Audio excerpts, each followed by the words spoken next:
வாழ்க வளமுடன். வாழ்க வையகம். அனைவருக்கும் ஆரோக்கியமான காலை வணக்கம். நல்லதே நடக்கும் சமூக நல அறக்கட்டளை முன்னெடுக்கக்கூடிய மருந்தில்லா மருத்துவ வாழ்வியல் பயிற்சிகள். இன்றைய பயிற்சி கருப்பை நலம். கருப்பையை எவ்வாறு பாதுகாப்பது, கருப்பையின் தன்மைகள் என்ன, செயல்பாடுகள் என்ன என்பது குறித்து இன்றைய வாழ்வியல் பயிற்சியில் நாம் தெரிந்து கொள்ளலாம். பொதுவாக நேற்று வரை நாம் பார்த்த பதிவுகளில் வெப்பம், குளிர்ச்சி என்ற இரு தன்மைகளை ஒருங்கிணைந்து பார்த்திருப்போம். வெப்பம் மிகுதியாகும் போது குளிர்ச்சி தன்மை தன்னை ஈடுகொடுத்து வெப்பத்தை தணிக்கும். குளிர்ச்சி அதிகமாகும் போது வெப்பம் அருகிலிருந்து உடனிருந்து அந்த குளிர்ச்சி நிலையை சமன் செய்யும் என்பதை நேற்றைய பதிவில் பார்த்தோம். அதுபோல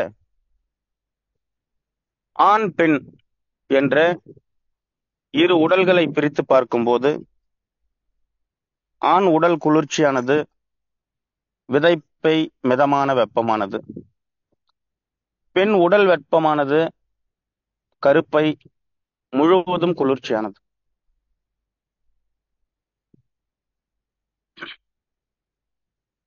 இந்த குளிர்ச்சியாக இருக்கக்கூடிய கருப்பையை எப்போதும் வெப்பப்படுத்தக்கூடாது.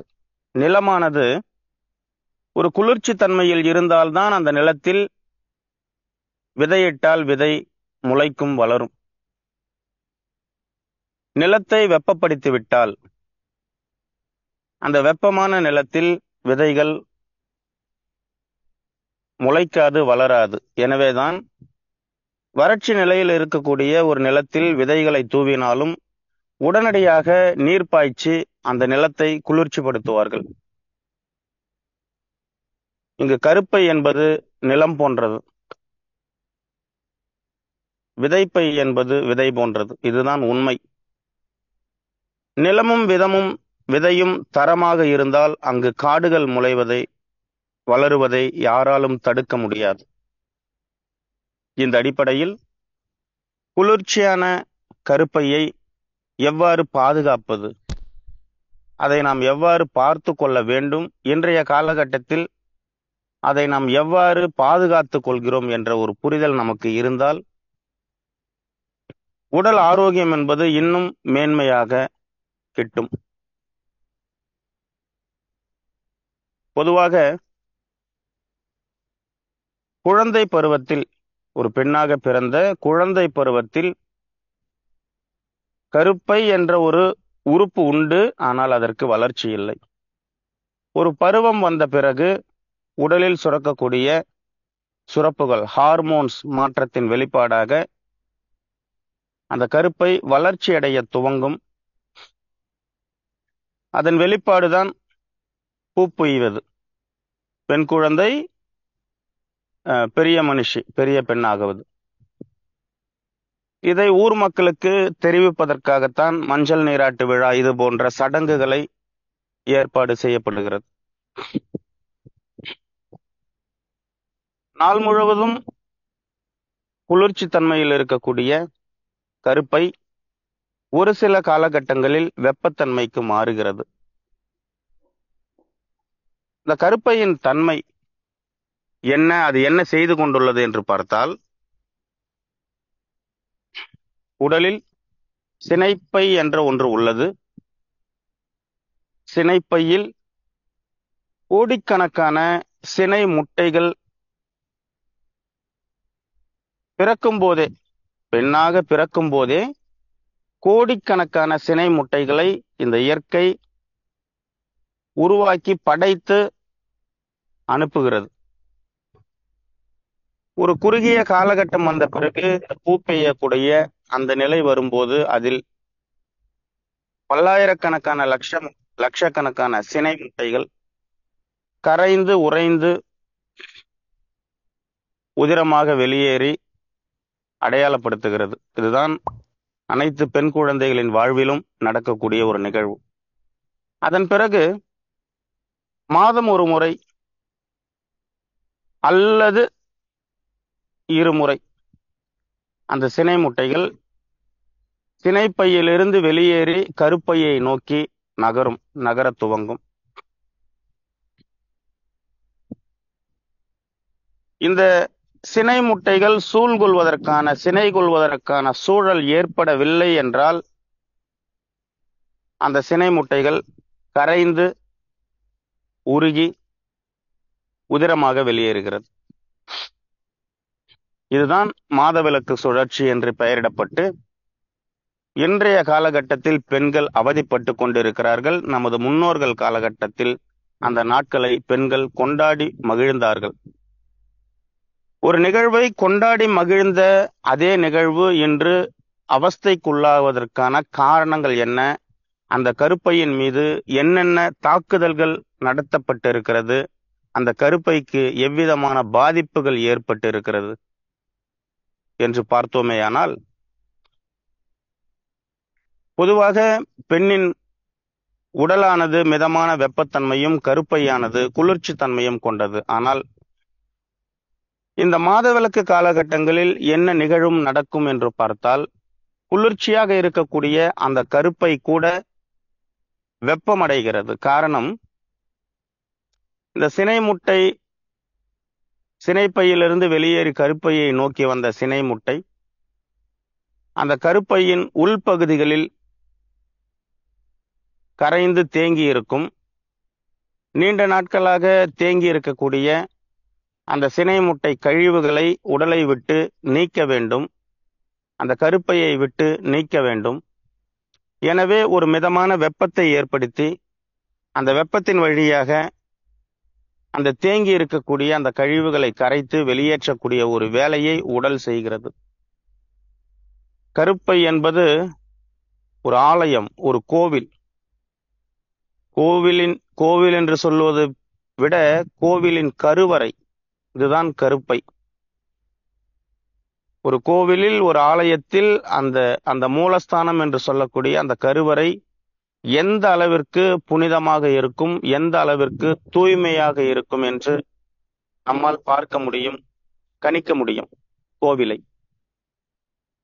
இந்த உடலினும் கோவிலுக்குள் மையம் கொண்டிருக்கக்கூடிய அந்த மூலஸ்தானம் என்று சொல்லக்கூடிய அந்த கருவறை தான் நமது கருப்பை. அங்கிருந்துதான் பல்லாயிரக்கணக்கான உயிர்கள் உற்பத்தி ஆகிறது. மனிதன் மட்டுமல்ல, அனைத்து உயிரினங்களும் அங்கிருந்துதான் உற்பத்தி ஆகிறது. அப்போ ஒரு உயிரை உற்பத்தி பண்ணக்கூடிய ஒரு இடம் எந்த அளவுக்கு தூய்மையாக இருக்க வேண்டும். நாம் அதை தூய்மைப்படுத்த வேண்டிய தேவையில்லை, உடலே அதை தன்னைத்தானே தூய்மைப்படுத்திக் கொள்ளுகிறது. மாதம் ஒரு முறை சுழற்சி முறையில் அந்த கருப்பையில் தேங்கி இருக்கக்கூடிய கழிவுகளை வெளியேற்றுவதற்காக இந்த உடலானது குளிர்ச்சி தன்மையில் இருக்கக்கூடிய அந்த கருப்பையை மிதமாக வெப்பப்படுத்தி அந்த வெப்பத்தின் வழியாக கழிவுகளை கரைத்து வெளியேற்றுவதற்கான ஏற்பாடுகளை செய்து அந்த கழிவுகளை வெளியே நீக்குகிறது. அந்த சமயத்தில் என்ன செய்ய வேண்டும் என்றால், பொதுவாக நாம் பார்த்திருக்கிறோம், உடலில் கழிவு நீக்கம் நடக்கும்போது உணவு உள்வாங்குதல் வேலை நடக்காது. உணவு உள்வாங்குதல் வேலை நடக்கும்போது கழிவு நீக்கம் வேலை நடக்காது. உடலில் கழிவு நீக்கம் வேலை நடக்கிறது என்றால் உணவு உள்வாங்குதல் வேலை நடக்காது. உணவு உள்வாங்குதல் வேலை நடக்கவில்லை என்றால் பசி இருக்காது. இந்த மாதவிலக்கு ஏற்பட்டு இருக்கக்கூடிய இந்த காலகட்டங்களில் பெண்களுக்கு வழக்கமாக இருக்கக்கூடிய பசி உணர்வும் மந்தப்படுத்தப்பட்டு இருக்கும். பசி அந்த அளவிற்கு இருக்காது, குறைவாகவே இருக்கும். அச்சமயத்தில் நமது முன்னோர்கள் என்ன செய்தார்கள் என்றால், மிக எளிதாக செரிமானமாகக்கூடிய உணவுகளை உண்டார்கள். அந்த கழிவு நீக்கம் நடக்கும்போது உடலுக்கு எந்த அளவிற்கு ஓய்வை தர முடியுமோ அந்த அளவிற்கு ஓய்வை கொடுத்தார்கள். உடலிற்கும் சரி, மனதிற்கும் சரி, ஓய்வை கொடுத்தார்கள்.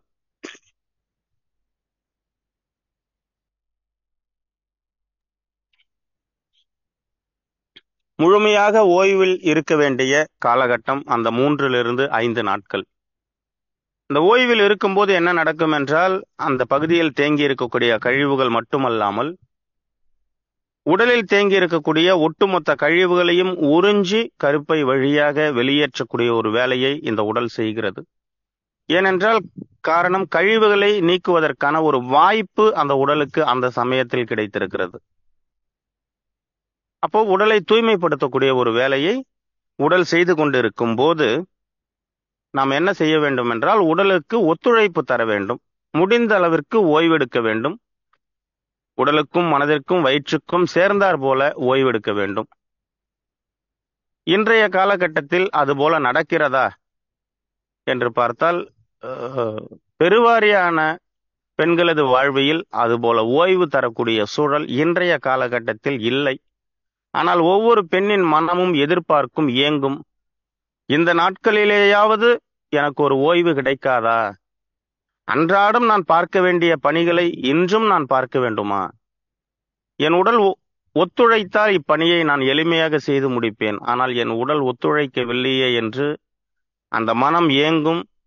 அவர்களது மனதிற்குள் ஒரு குமுறல் இருக்கும். ஆனால் அதை வெளிப்படுத்த முடியாது. காரணம், அந்த வேலையை மற்றவர்கள் செய்வதற்கான சூழல் இல்லாத நிலை என்று உருவாகிவிட்டது. அன்றைய காலகட்டத்தில் கூட்டு குடும்பமாக இருக்கும். குறைந்தது குடும்பத்தில் 10க்கும் மேற்பட்ட நபர்கள் இருப்பார்கள். அதில் ஒருவருக்கு உடல் முடியவில்லை என்றால் அவர்களுக்கு ஓய்வு கொடுத்துவிட்டு மற்றவர்கள் அந்த வேலையை பகிர்ந்து செய்தார்கள். ஆனால் இன்று கணவன் மனைவி ஒரு குழந்தை இருந்தாலே அது கூட்டு குடும்பம் என்ற நிலை மனதிற்குள் வந்து விடுகிறது. நாம் இருவர் நமக்கு இருவர் என்ற நிலை இருந்தது. பிறகு நாம் இருவர் நமக்கு ஒருவர் என்ற நிலை வந்தது. இப்போது நாமே இருவர் நமக்கேன் ஒருவர் என்ற நிலைக்கு மனித மனம் சென்று கொண்டுள்ளது. இதை பற்றி நாம் பின்னொரு காலம் பார்ப்போம், பேசி உரையாடுவோம் இது சார்ந்து. எனவே இந்த கழிவுகளை வெளியேற்றக்கூடிய இந்த காலகட்டத்தில் உணவு உண்ணுவதை குறைத்து கொள்ள வேண்டும். உடல் உழைப்பினை குறைத்து ஓய்வை தர வேண்டும். நாம் அப்படி தருகிறோமா என்றால் இல்லை. அன்றாட வழக்கமாக செய்யக்கூடிய வேலையை நாம் செய்து கொண்டு வருகிறோம். இதில் ஏதேனும் சிக்கல் இருக்கிறதா என்றால் நிச்சயம் இதில் சிக்கல் இருக்கிறது. ஓய்வு இல்லாமல் மாதவிலக்கு காலங்களில் உழைக்கக்கூடிய பெண்களுக்கு உடல் பலகீனமாகும். ஏற்கனவே நாம் பார்த்திருந்தோம், உண்ட உணவில் கிடைத்த ஆற்றலை இந்த உடல் குளுக்கோஸாக மாற்றி சக்தியாக நமக்கு கொடுக்கும். அதில் எஞ்சிய ஆற்றலை, சக்தியை கிளைக்கோஜனாக மாற்றி கல்லீரல் பகுதிகளில் சேர்த்து வைக்கும் என்று பார்த்திருந்தோம். இந்த காலகட்டத்தில் மாதவிலக்கு காலகட்டங்களில் என்ன நடக்கும் என்றால், உடலுக்கு கூடுதலாக ஆற்றல் தேவை, சக்தி தேவை. நாம் அதை கொடுப்பது இல்லை. ஓய்வின் மூலமாக உடல் ஆற்றலை எடுத்துக்கொள்ளும். அங்கு நாம் ஓய்வு தருவது இல்லை. எனவே ஏற்கனவே சேர்த்து வைத்திருக்கக்கூடிய அந்த அந்த செறிவூட்டப்பட்ட ஆற்றலான கிளைக்கோஜனை கரைத்து உடைத்து எடுத்து இந்த உடலானது தனக்கான ஆற்றலை எடுத்துக்கொள்ளும், நம்முடைய அனுமதி இல்லாமல். இது மட்டும்தான் இந்த உடலுக்கு நாம் செய்யக்கூடிய பாதிப்பா என்றால், இதைவிட மோசமான தாக்குதலை இந்த உடலுக்கு நாம் கொடுக்கிறோம். அது என்னவென்று பார்த்தால், இந்த மாதவிலக்கு காலங்களில் இந்த மாத சுழற்சி கழிவு நீக்கம் நடக்கக்கூடிய இந்த காலகட்டத்தை இன்றைய நிலையில் என்ன பெயர் வைத்திருக்கிறார்கள் என்றால், தீட்டு என்ற ஒரு பெயரை வைத்திருக்கிறார்கள். அது தீட்டு. இந்த தீட்டு என்ற வார்த்தையை எவர் கண்டுபிடித்தார் என்று தெரியவில்லை. எதற்காக அன்றைய காலகட்டத்தில் தீட்டு என்று பெயர் வைத்தார்கள் என்றால், அப்படி பெயர் வைத்து அவர்களை அந்த வேலை, அன்றாடம் செய்யக்கூடிய வேலையிலிருந்து அவர்களை ஒதுக்கி வைப்பதற்காக அந்த பெயர் வைத்து, உங்களுக்கு தீட்டு பட்டுருச்சுங்கம்மா, நீங்க எந்த வேலையும் செய்ய வேணாம், எந்த பொருளையும் தொட வேணாம், துணி துவைக்க வேணாம், பாத்திரம் துளக்க வேணாம், வீடு பெருக்க வேணாம், சும்மா இருங்க, போய் உட்காருங்க, போங்க போங்க அப்படின்னு சொல்லி அவர்களுக்கு ஓய்வு கொடுப்பதற்காக அந்த பெயரை வைத்து அவர்களுக்கு ஓய்வு கொடுத்தார்கள். ஆனால் இன்றைய காலகட்டத்தில் அவர்கள் என்னமோ தீண்டத்தகாதவர்கள் போல அவர்களை பாவிக்கக்கூடிய ஒரு நிலை ஏற்படுகிறது, நடந்து கொண்டுள்ளது. தீட்டு என்று அவர்களை ஒதுக்கி வைத்து இப்ப இந்த தீட்டை சரி செஞ்சுக்கிறதுக்கு என்ன பண்ணணும் அப்படின்னாக்கா, நீங்க தலைக்கு குளிச்சுக்கிட்டீங்க அப்படின்னாக்கா இந்த தீட்டு சரியாயிடும். அப்புறம் வழக்கமா வந்து தொட வேண்டியது எல்லாத்தையுமே தொடலாம், செய்யலாம் என்ற ஒரு நிலையை உருவாக்கி விட்டார்கள். தீட்டு பட்டுருச்சு அப்படின்ட்டு மனசுல நினைச்சுக்கிட்டு அதை வழக்கமா அதுதான் உண்மையானது என்ற மாதிரியும் பெண்கள் நினைத்து கொண்டு உடனே அந்த காலை பொழுதில் உச்சந்தலைக்கு தண்ணீர் ஊற்றி அந்த உடலையும்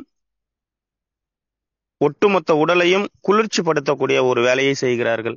ஆனால் நம் உடல் என்ன செய்கிறது என்றால், குளிர்ச்சியாக இருந்த கருப்பையை கூட வெப்பப்படுத்தி வைத்திருக்கிறது. காரணம், கழிவுகளை வெளியேற்றுவதற்காக. மனித அறிவு என்ன செய்து வைத்திருக்கிறது என்றால், உடல் வெப்பப்படுத்திய கருப்பையோடு சேர்த்து ஒட்டுமொத்த உடலையும் குளிர்ச்சிப்படுத்தக்கூடிய ஒரு ஏற்பாடை செய்து வைத்திருக்கிறது. உச்சந்தலையில் தண்ணீர் ஊற்றி குளிப்பது. இப்படி உச்சந்தலையில் தண்ணீர் ஊற்றி குளிக்கும் போது என்ன நடக்கும் என்றால், வெப்பமாக இருக்கக்கூடிய உடலும் குளிர்ச்சியாகும், கருப்பையும் குளிர்ச்சியாகும். குளிர்ச்சியான பிறகு அந்த கழிவுகள் அந்த பகுதியில் இருந்து நீங்காது. அந்த கழிவுகள் அங்கங்கே தங்கும். இப்ப தலைக்கு தண்ணி ஊத்திக்கினாச்சு, இதுக்கப்புறம் வழக்கமான வேலைகளை செய்யலாம் அப்படின்னு சொல்லி நம்ம வேலைகளை செய்வோம்.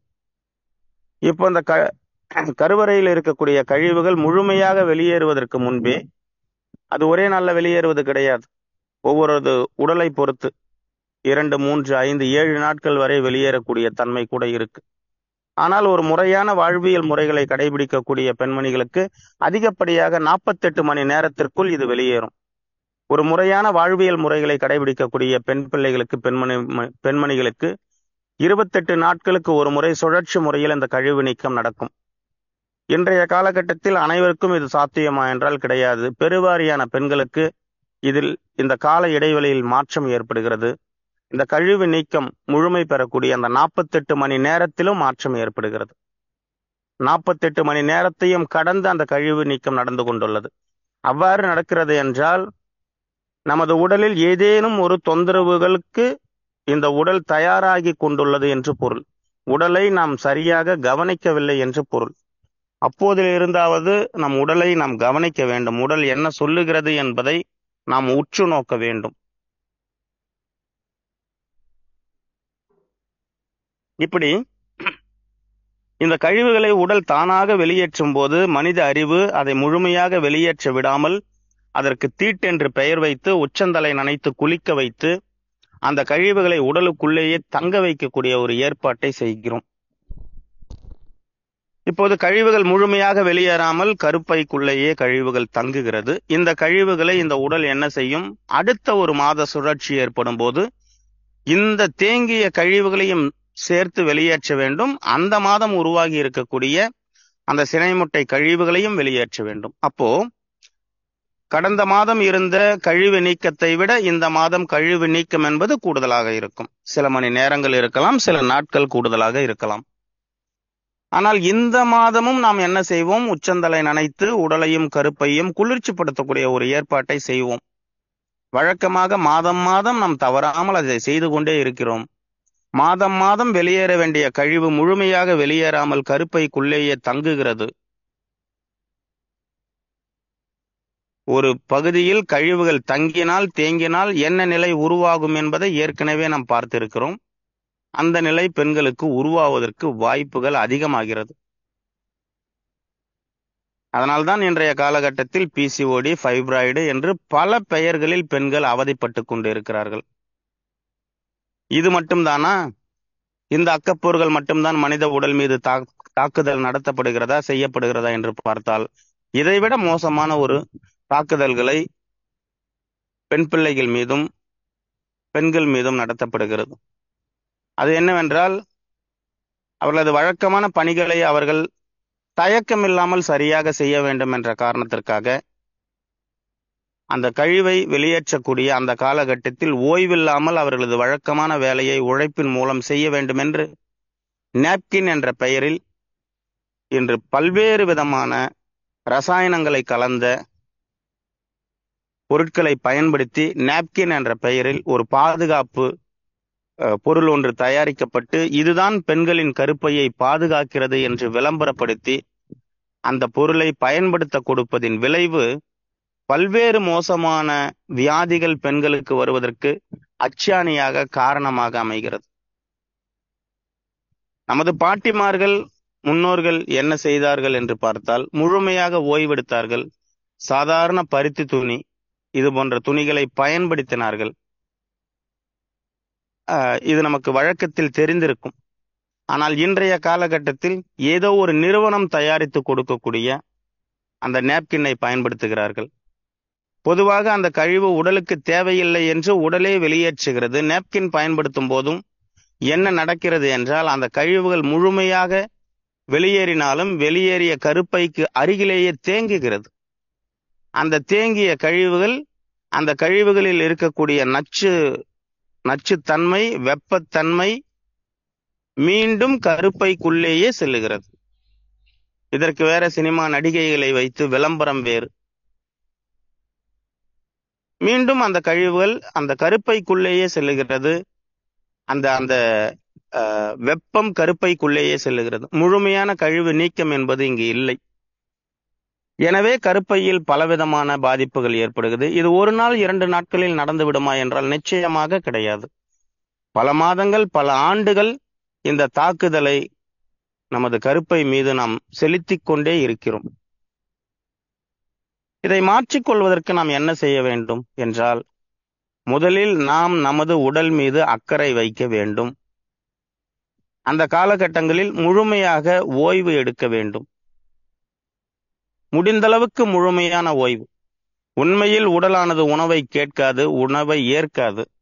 உடலை கவனித்தால் அது தெரியும்.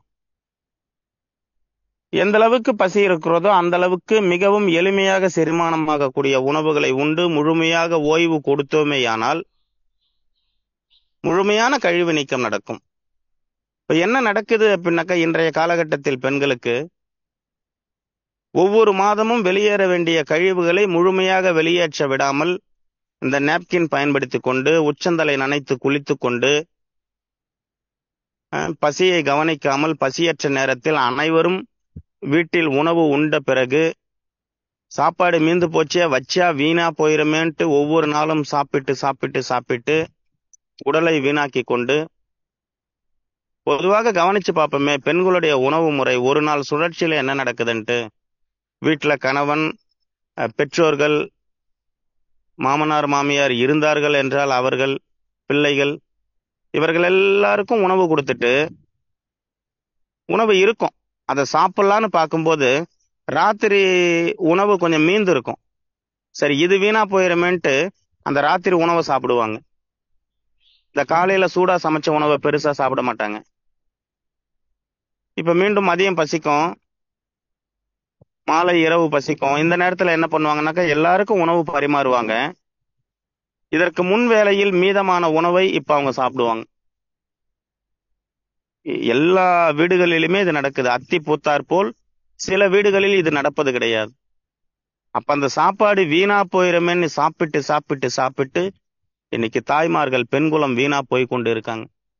நமது சமூகமே தாய் வழி சமூகம், தந்தை வழி சமூகம் கிடையாது, தாய் வழி சமூகம். இதை பற்றி நிறைய தகவல்கள் நாம் பகிர்ந்து கொள்ளலாம். இந்த மாதவிலக்கு காலங்களில் என்ன பண்ண வேண்டும் என்றால், முடிந்த அளவுக்கு முழுமையான ஓய்வு கொடுக்க வேண்டும். எந்த அளவிற்கு பசி இருக்கோ அந்த அளவுக்கு மிக எளிமையாக செரிமானமாகக்கூடிய உணவுகளை உண்ண வேண்டும். வேலைக்கு போகக்கூடிய பெண்கள் முடிந்த அளவுக்கு 2-3 நாட்கள் மாதத்தில் மாத விடுமுறை என்று ஒன்று இருக்கும். அந்த மாத விடுமுறையை இந்த காலகட்டத்திற்கு பயன்படுத்தி கொள்ள வேண்டும். இன்னைக்கு என்னால ஆபீஸுக்கு வர முடியாது, காரணம் நான் ஓய்வு எடுக்க போறேன். அந்த அலுவலக முதலாளிக்கு எந்த அளவுக்கு கோபம் வரும்? பரவாயில்ல, என் உடம்பு நல்லா இருக்கணும். உடல் விஷயத்தில் நாம் அனைவருமே சுயநலமாக இருக்க வேண்டும். சுயநலம் என்றால் என்ன? சுயம்னா நான், நலம்னா நல்லா இருக்கிறது. நான் நல்லா இருக்கணும்னு நான் நினைக்கிறதுல யாருக்கு என்ன பிரச்சனை? இங்க பொது நலம்னு போகும்போது தான் அவங்கள காலி பண்ண போறேன்னு அர்த்தம். இன்று நான் ஓய்வெடுப்பதால் அலுவலகத்திற்கு விடுமுறை கேட்கிறேன், எனக்கு 3 நாட்கள் விடுமுறை தர வேண்டும் என்ற விடுமுறை கடிதத்தை அலுவலகத்துக்கு பணி செய்யும் இடங்களுக்கு கொடுத்து விட்டு முழுமையாக ஓய்வெடுக்கணும். அந்த சமயங்களில் உச்சந்தலை நனைத்து குளிக்கக்கூடிய அந்த அந்த நிலையை, அந்த பழக்கத்தை முடிந்த அளவிற்கு மாற்றிக்கொள்ள வேண்டும், தவிர்த்து கொள்ள வேண்டும். முடிந்தால் குளிக்காமல் இருப்பது உத்தமம், நல்லது. முழுமையாக கழிவுகள் கரைந்து நீங்கும். நான் கூறுவதில் நிறைய நண்பர்களுக்கு மாற்று கருத்துகள் ஏற்படலாம். ஆனால் சிந்தித்தால் நமக்கு ஒரு உண்மை புரியும். முடிந்தவரை குளிக்காமல் இருப்பது நல்லது. இல்ல உடம்பு ரொம்ப கசகசன்னு இருக்கு, அந்த காலகட்டத்துல கசகசன்னு இருக்கும். கசகசன்னு இருக்கு அப்படின்னாக்கா தலையை தவிர்த்து விட்டு உடலுக்கு மட்டும் குளிக்கலாம். இது ரொம்ப நல்லது. எப்போ? அந்த காலகட்டத்துல, அந்த 2-3 நாட்களுக்கு முடிந்தளவு ஓய்வெடுக்கும். இந்த வாழ்வியல் முறைகளை கடைபிடித்தால் A to Z வரைக்கும் கருப்பையில் உருவாகக்கூடிய அத்தனை தொந்தரவுகளுக்கும் முழுமையான தீர்வு உண்டு. மருத்துவமனை வாசற்படி மிதிக்காமல். இன்று கருப்பையை இழந்த பெண்கள் கூட்டம் அதிகம். குழந்தை பெத்துக்கிச்சாச்சுனாக்கா இது இருந்து என்ன பயன் என்று வெட்டி வீசக்கூடிய நிலை வந்து விட்டது. கசாப் கடை வேலை தான் நடந்துகிட்டு இருக்கு இன்னைக்கு. கட்டிங் புட்டிங் தான். நாம் பிறக்கும் போது நமக்கு கொடுக்கப்பட்ட அந்த உறுப்பை வாழும் போதே இடையில் இழப்பது எவ்வளவு கொடுமை என்று அந்த உறுப்பை இழந்தவர்களுக்குத்தான் தெரியும். இழந்தது இழந்து விட்டோம், இனி இருக்கக்கூடிய உறுப்புகளையாவது காத்து கொள்ளுவோம். உறுப்புகளை இழக்க கூடாது. நம்மளை நம்பி நம்மளை படைச்சவன் பல உறுப்புகளை நமக்கு கொடுத்து இந்த உலகத்துக்கு அனுப்பி வைக்கிறான் அப்படின்னா, வாழ்ந்து முடிச்ச பிறகு அவரிடம் போய் நம்ம பதில் சொல்லணும் இல்லையா?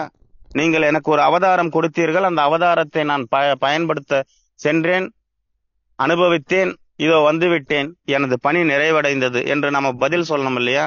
அப்போ ஒரு கேள்வி கேட்பார்ல, உன்னை படைக்கும் போது இதெல்லாம் நான் கொடுத்தேன், இப்ப நீ வரும்போது இதெல்லாம் இல்லையே, விட்டுட்டு வந்துட்டேன்னு கேள்வி கேட்பாரு. அங்க போயிட்டு நம்ம என்ன பதில் சொல்லுவோம்? சிந்தித்து கொண்டே இருப்போம். மீண்டும் நாளை காலை 4:30 மணிக்கு சந்திப்போம். இந்த இயற்கை சார்ந்த வாழ்வியல் சார்ந்த தகவல்களை தங்களோடு பகிர்ந்து கொள்வதற்கு எனக்கு ஒரு வாய்ப்பினை வழங்கிய இயற்கைக்கும் பிரபஞ்சத்திற்கும் நல்லதே நடக்கும் சமூக நல அறக்கட்டளைக்கும் PPA ஸ்பீட்காஸ்ட் நிர்வாகத்திற்கும் எனது மனமார்ந்த நன்றியை தெரிவித்து விடைபெறுகிறேன். நன்றி, வணக்கம். நல்லதே நடக்கும். நன்றி. இன்றைய பதிவு சார்ந்து ஏதேனும் சந்தேகம் இருந்தால் ஒரு நபர் கை உயர்த்தி தங்களது சந்தேகத்தை கேட்டு தெளிவுபடுத்திக் கொள்ளலாம். 24 வெற்றி முருகன், சேலம். சார், உங்களுக்கு வந்துட்டு அன்மியூட் கொடுத்திருக்கு, நீங்க பேசலாம். சார் வணக்கம் சார். நல்லா சரியான சொன்னீங்க. இந்த டைம்ல நிறைய பெண்கள் அவஸ்தைப்படுறாங்க. என்னுடைய குழந்தை வந்து பாத்தீங்கன்னா காலேஜ் ஃபர்ஸ்ட் இது செகண்ட் இயர் போயிட்டு இருக்கிறா. அவளுக்கு கடந்த ஒரு வருடங்களாகவே இந்த பீரியட் டைம்ல வந்து பாத்தீங்கன்னா சாப்பிட மாட்டாங்க. வலி ஓவரா இருக்குங்க சார். அந்த வலி ஓவர் அதிகமா இருக்கிறத வந்து குறைக்கிறதுக்கு நம்ம என்ன சார் பண்றது? கழிவுகள் நீக்கம் சொன்னீங்க, தலைக்கு தண்ணி ஊத்திக்க வேணாம்னு சொன்னீங்க, அதெல்லாம் கொஞ்சம் இந்த டைம்ல இருந்து ஃபாலோ பண்ண சொல்றேன் சார். வேற ஏதாவது செய்யணுமாங்க சார்? அதான் அந்த அவஸ்தை தான் பட்டு கொண்டு இருக்காங்க. இல்ல, அந்த டைம்லிங்க சார் வாமிட் வர மாதிரி செய்யறாங்க, ஆனா வாமிட் வரதில்ல.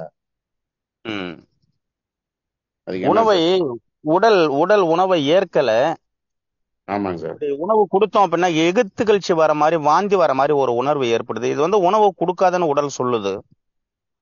இந்த மாதவிலக்கு காலகட்டங்கள்ல அவங்களுக்கு இந்த வயிற்று வலி ஏற்படுவதற்கு காரணம் என்ன அப்படின்னாக்கா, பல மாதங்களாக வெளியேற வேண்டிய கழிவுகள் வெளியேறாம கருப்பைக்குள்ளேயே தங்குது. அந்த கழிவை வெளியேற்றுவதற்காக இந்த உடல் ஒரு புழியுது. அந்த புழிஞ்சு வெளியேற்றுது இல்லைங்களா, அதுதான் வலி. வலி என்பது நோய் கிடையாது, வலி என்பது நோய் நீக்கி. உடம்புல இருக்கக்கூடிய ஒண்ணு உடம்பை விட்டு வெளியே வரணும்னா அங்க முதல்ல வலி வரும். உடனே உருவான கழிவு வெளியேறும் போது வலிக்காது. நீண்ட நாட்களாக தேங்கிய கழிவு உடலை விட்டு வெளியேறும் போது ஒரு வலி கொடுத்துட்டு தான் போகும். சுகமாக இடுப்புமே வலிக்குதுங்கிறாங்க சார். அதுதான் இத பத்தி நாளை காலையில அந்த வலிகளை பற்றி நான் சொல்றேன். Okay sir. தேங்க்யூ. நல்லது. நன்றி. அடுத்து மலேசியாவில இருந்து திரு வெங்கடேசன் சார், உங்களுக்கு வந்துட்டு அன்மியூட் கொடுத்திருக்கு. எல்லாருக்கும் காலை வணக்கம் சார். மகிழ்ச்சி. இன்னைக்கு நிறைய தகவல் கொடுத்துருக்கீங்க, ரொம்ப சந்தோஷம். இப்ப அதாவது பச்சை தண்ணியில குளிக்க வேணாம்னு சொல்றீங்க, அப்ப சுடு தண்ணியில குளிக்கலாமான்னு கேள்வி கேட்டாங்கன்னா அதுக்கு என்ன சொல்லலாம்? ஒண்ணு. ரெண்டாவது, இப்ப நாப்கின் யூஸ் பண்ணக்கூடாதுன்னு சொல்றீங்க, அதனால பாதிப்புன்னு சொல்றீங்க. அப்ப நாப்கின் பதில் வேற ஏதாவது ஆப்ஷன் இருக்கா அவங்களுக்கு? இது ஒண்ணு. ரெண்டுக்கு அது என்ன தீர்வு கொடுக்கலாம்? சரிங்க ஐயா, சரிங்க ஐயா. குளித்தல் என்றாலே குளிர்வித்தல் என்று பொருள். நான் உச்சந்தலை நனைத்து குளிக்க கூடாதுன்னு தான் சொன்னேன். குளியலை பற்றி இங்க நம்ம நிறைய பேசியிருக்கோம். அங்க வந்துட்டு குளித்தல் அப்படின்னாக்கா அது தண்ணீரில் தான் குளிக்கணும், வெந்நீரில் குளிக்க கூடாது. உடல் சிலிர்க்குது என்ற பட்சத்தில் வெதுவெதுப்பான தண்ணீரில் தேவைப்பட்டால் குளித்துக் கொள்ளலாம், அதை வழக்கமாக பயன்படுத்தக்கூடாது என்று ஏற்கனவே குளியலை பத்தி நம்ம பேசியிருக்கோம். இங்க நம்ம என்ன சொல்லியிருக்கோம் இன்னைக்கு அப்படின்னாக்கா உச்சந்தலை நனைக்க கூடாதுன்னு தான் சொல்லியிருக்கோம். வெந்நீர், பச்சை தண்ணீர் என்ற வார்த்தையை நம்ம பயன்படுத்தல. அடுத்த கேள்வி என்ன கேட்டீங்க? அதான் நாப்கின் யூஸ் நாப்கினுக்கு பண்றதுனால பதிலா அது மார்ச் பாதிப்பாகுது அப்படின்னா? நாப்கினுக்கு பதிலா மார்ச் என்ன அப்படின்னாக்கா சாதாரண காட்டன் துணிகளை பயன்படுத்தலாம், பருத்தி துணிகளை பயன்படுத்தலாம். அது நல்ல உடனே அதை வெளியேற்றிடுவோம். ஏன்னா ஒரு ஈரத்தன்மை வந்துச்சுனாக்கா வெளியேற்றிடுவோம், கசக்கி காய வச்சிருவோம். ஆனா அந்த நாப்கின் பயன்படுத்தும் போது என்ன நடக்குது அப்படின்னாக்கா அங்க ஈரம் பட்டுச்சு அப்படின்னாக்கா உடனே அதை வந்து உறிஞ்சு கொள்ளுகிறது. அந்த உறிஞ்சு கொள்ளுவதற்காக சேர்க்கக்கூடிய ரசாயனம், அந்த ரசாயன கலப்பு கருப்பையை பாதிக்கும். அந்த அந்த ஈரத்தன்மை உறிஞ்சுக்கிச்சு அப்படின்னாலும் அதுல இருக்கக்கூடிய வெப்பத்தன்மையை அதனால எடுக்க முடியாது. அப்ப வெப்பத்தன்மை என்னவாகும்? மீண்டும் கருப்பைக்கு போகும். அதனால சாதாரண நம்மளது பாட்டிமார்கள் பயன்படுத்தின மாதிரி பயன்படுத்தினா தப்பு இல்லை. நம்ம பாட்டியே மதிக்கல, அதுதான் இங்க பிரச்சனை. அப்ப பாட்டி வாழ்ந்த வாழ்க்கை முறையை நம்ம எப்படி மதிப்போம்? நம்ம ரொம்ப ஹைஜெனிக்கா மாறிட்டோம் இன்னைக்கு. பாட்டி அவங்களுடைய அனுபவங்களை வச்சு ஏதாவது வார்த்தைகள் சொல்ல வந்த, கிழவி உனக்கு என்ன தெரியும், நீ கம்முன்னு வாய மூடு என்ற நிலை வந்துருச்சு. அதற்கு காரணம் பிள்ளைகளை நம்ம வளர்க்கும் போதே இந்த பாரு பாட்டியாடி பாட்டியாடி அப்படின்ட்டு சொல்லி சொல்லி சொல்லி கொடுத்து வளர்த்துட்டோம். யாரு அதை பண்ணாங்கன்னா பாட்டியே தான் பண்ணாங்க. பாட்டியை அடிச்சாங்க குழந்தைங்க அப்படின்னாக்கா அப்பா அம்மா திட்டம் பண்ணுவாங்க. ஆனா தன் பிள்ளைகளை விட தன் பேர பிள்ளைகள் மீது பாட்டிமார்கள் தாத்தாமார்கள் அதிகமாக பாசம் வைத்திருப்பாங்க. குழந்தைகள் எதை ஒன்றையுமே தவறாக செய்வதில்லை, கெட்டதை எதையுமே செய்யாது, அது கேட்டதை தான் செய்யும். குழந்தைகளுக்கு கற்றுக் கொடுத்தது நாம தான். அன்புங்கிற பேர்ல, பாசம்ங்கிற பேர்ல நிறைய தவறான தகவல்களை குழந்தைகளுக்கு நம்ம கற்றுக் கொடுத்துட்டோம். இதையும் நம்ம பதிவு பண்ணியிருக்கோம், குழந்தை வளர்ப்பில் பெற்றோர் பொறுப்பு என்ன என்பது. நிறைய தகவல்கள் இருக்குங்க ஐயா. சாதாரண அந்த வாழ்வியல் முறைகளை பயன்படுத்தினா போதும். இன்னொன்னு ஐயா, அதாவது ஓய்வு எடுக்க 3 நாள் லீவு வேணும்னு சொல்றீங்க. இன்னைக்கு 3 நாள் லீவு கொடுக்கறது சில நிறுவனங்கள்ல கஷ்டம். 1 நாள் வேணா கொடுப்பாங்க, 3 நாள் தொடர்ந்து கொடுக்க மாட்டாங்க. அதுக்காக நம்ம என்ன பண்ணலாம்னா, இது வரைக்கும் சரியான வாய்ப்பு கடையில வேலைக்கு போகணும். இந்த ஸ்பீடு கேஸ் கிடைச்சிருக்கனால இதை முழு நேரம் இல்ல பார்ட் டைமா செஞ்சு அதுக்கப்புறம் முழு நேரமா செஞ்சாங்கன்னா வீட்டுல இருந்துகிட்டே சந்தோஷமா நம்ம இந்த பிசினஸ் மூலியமா நிறைய வருமானங்களையும் ஈட்டுக்கிட்டு அந்த 3 நாள் வீட்டுல இருந்து ஓய்வு எடுத்து மொபைல்லே பண்ணலாம். அதனால பெண்களுக்கு நம்ம தெரியப்படுத்துறது, இதுக்காவது இந்த முழு நேரம் இதை எடுத்து செஞ்சு அவங்க வீட்டிலேயே இருந்து குடும்பத்தையும் பார்த்துக்கிட்டு நிறைய பொருளாதார பிரச்சனை ஏற்படுத்தலான்றதுனால விழிப்புணர்வு கொடுக்கணும். அதனால இதை முழு நேரமா எடுத்து பண்றதுக்கு பெண்களுக்கு நம்ம ஆர்வத்தை ஏற்படுத்தணும். இருக்கிற பெண்கள் எல்லாம் இது மாதிரி ஒரு வாய்ப்பு இருக்குன்னு சொல்லி மக்களை இதுல கொண்டாந்தோம்னா நம்ம சுதந்திரமா 3 நாள் யாரையும் நம்ம லீவு கேட்க வேணாம், நம்ம பிசினஸ் நம்ம வீட்டுல இருந்து நம்ம என்ன வேணாலும் பண்ணிக்கலாம். அதனால அதுக்காவது பெண்களை இதுல முழு நேரமா ஈடுபடுத்தி அவங்களோட பொருளாதாரத்துல இருந்து வெளியே வந்தா வேலைக்கு போகணும்னு அவசியம் இருக்காது. இங்கேயே நம்ம கிரிப்டோ வரப்போது, இன்னும் 5 ப்ராஜெக்ட் கொடுக்க போறோம். ஒரு ப்ராஜெக்ட்ல இருந்து வெளியில போய் வேலைக்கு போறதுக்கு பதில் இந்த பிசினஸ்லயே நம்ம நல்லபடியா இந்த ப்ராஜெக்ட் மூலியமாவே ஏன் பண்ணலாம். அதனால பெண்களுக்கு இதனை பத்தி விழிப்புணர்வு கொடுக்கணுன்றது தெரியப்படுத்தினேன். நன்றி, மகிழ்ச்சி ஐயா. அடுத்த உங்களுக்கு வாய்ப்பு. உண்மை. நன்றிங்க ஐயா, நன்றி. வாய்ப்பளித்த அனைவருக்கும் மீண்டும் ஒரு முறை நன்றி பாராட்டி விடைபெறுகிறேன். நன்றி, வணக்கம். நல்லதே நடக்கும். நன்றி.